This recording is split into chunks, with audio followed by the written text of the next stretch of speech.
21 वर्षकी पस्मिनाले होटलमा भाडा माझिन्। अहिले आफै खोलिन् बारपाकी नानीको चटपटे पसल।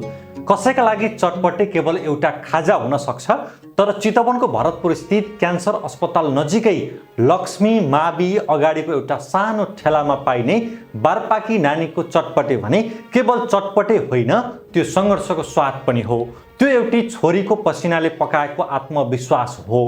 त्यो आमाले जीवनभर भोगेको पीडाको जवाब हो। अनि त्यो प्रमाण पनि हो, काम कहिल्यै सानो हुँदैन, सपना सानो हुनु हुँदैन। आज 21 वर्षकी पस्मिना घलेको ठेलामा ग्राहकको भिड लाग्छ। धेरै मानिस चटपटेको स्वादका लागि आउँछन्, कतिपय उनको मुस्कानका लागि फर्केर आउँछन्, अनि धेरैले उनको सङ्घर्षको कथा सुनेपछि उनलाई अझ धेरै सम्मान गर्न थाल्छन्। तर यो भिड, यो चर्चा र यो सफलतासम्म पुग्ने यात्रा भने कुनै पनि हिसाबले सजिलो थिएन। गोर्खाको ऐतिहासिक गाउँ बारपाकमा जन्मेकी पस्मिना 5 दिदी बहिनी मध्ये काइली छोरी हुन्। उनको परिवार आर्थिक रूपमा कमजोर थियो। ज्याला मजदुरी गरेर गुजारा चल्ने घर, तर गरिबी भन्दा ठुलो पीडा थियो छोरी जन्मिएको पीडा। 5 छोरी जन्मिएपछि उनका बुबाले अर्को विवाह गरी। त्यसपछि उनकी आमा अजिरकोट बालुवा स्थित माइतीमा बस्न बाध्य भइन्। बाल्यकालमै पस्मिनाले आफ्नी आमालाई समाजको विभेद, अपमान र अभावसँग सङ्घर्ष गरिरहेको देखिन्। उनले आमाको आँखाबाट धेरै पटक आँसु झरेको पनि देखिन्। ती आँसु केवल गरिबीका थिएनन्, छोरी मात्रै जन्माइन् भन्ने समाजको कठोर सोचका पनि थिए। सायद त्यो दिनदेखि उनले मनमा नै एउटा प्रतिज्ञा गरिन्, म देखाइदिन्छु, छोरी पनि छोरा भन्दा कम हुँदैनन्। पस्मिनाले एससीसम्म पढाइ पुरा गरिन्। पढ्ने रहर अझै थियो, तर परिस्थितिले उनलाई किताबभन्दा जिम्मेवारी रोज्न बाध्य बनायो। 18 वर्षको उमेरमा उनले 15 वर्षकी बहिनी धनमाया घलेलाई साथ लिएर गोर्खा छाडिन्। सपना एउटै थियो, आफ्नो भविष्य आफै बनाउने। नयाँ ठाउँ, नयाँ मानिस, नयाँ सङ्घर्ष। चितवन आइपुगेपछि उनले एउटा होटलमा भाँडा माझ्ने काम सुरु गरिन्। कतिपय मानिसलाई त्यो काम सामान्य लाग्न सक्छ, तर पस्मिनाका लागि त्यो काम जीवन बदल्ने पहिलो पाइला थियो। दिनभर भाँडा माझ्ने, सफाइ गर्ने, थाकेर लखतरान हुने, तर उनले कहिल्यै कामलाई सानो मानिनन्।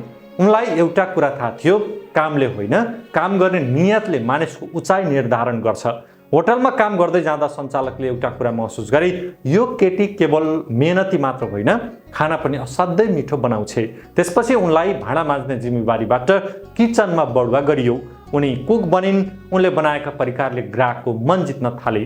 जीवन लयमा फर्कँदै थियो, तर केही समयपछि होटलको व्यवस्थापन फेरियो। नयाँ सञ्चालकसँग वातावरण मिलेन। पस्मिनाले फेरि एउटा कठिन निर्णय गरिन्, होटल छाड्ने। कहिलेकाहीँ जीवनमा सुरक्षित देखिने बाटो छाडेपछि मात्र नयाँ अवसर भेटिन्छ।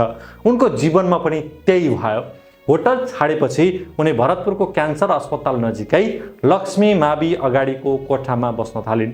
उता बहिनी धनमाया बालकुमारी कलेजमा पढ्न थालिन्। घरमा कहिलेकाहीँ उनले चटपटे बनाएर आफन्तलाई खुवाउँथिन्। सबैको प्रतिक्रिया एउटै हुन्थ्यो, तिम्रो चटपटे त निकै मिठो रहेछ। यही एउटा वाक्यले उनको जीवनको दिशा बदलिदियो। उनले आफू बस्ने कोठा अगाडि एउटा सानो ठेला राखिन्। नाम दिइन् बारपाकी नानीको चटपटे। त्यो दिन सायद उनलाई पनि थाहा थिएन, यही सानो ठेलाले एक दिन चितवनभर चर्चा बनाउने छ। पस्मिनाको चटपटेमा केवल मसला हुँदैन, त्यहाँ मेहनत मिसिएको हुन्छ, इमानदारी मिसिएको हुन्छ, आमाको सपना पनि मिसिएको हुन्छ, बहिनीको भविष्य पनि मिसिएको हुन्छ। उनको पसलमा भेज, नन भेज, सुकुटी चटपटी र विशेष गरी चिकन सुकुटी चटपटी निकै लोकप्रिय छ। एकपटक स्वाद लिने धेरै ग्राहक फेरि फर्किन्छन्, कतिपय त साथीभाइलाई समेत लिएर आउँछन्। आज उनको सानो ठेलामा चितवनका मात्रै होइन, टाढा टाढाबाट आउने ग्राहकको भिड लाग्ने गरेको छ। धेरैले सामाजिक सञ्जाल मार्फत पनि उनको चर्चा गर्न थालेका छन्। अहिले बारपाकी नानीको चटपटे चितवनमा बिस्तारै एउटा छुट्टै पहिचान र ब्रान्ड बन्दै गएको छ। पस्मिना मुस्कुराएर बोल्छिन्, मिठो व्यवहार गर्छिन्, आदरपूर्वक सेवा गर्छिन्। सायद यही कारण पनि उनको चटपटे अझ स्वादिलो लाग्छ, किनभने कुनै पनि परिकारमा सबैभन्दा ठुलो स्वाद मसला होइन, व्यवहार हो।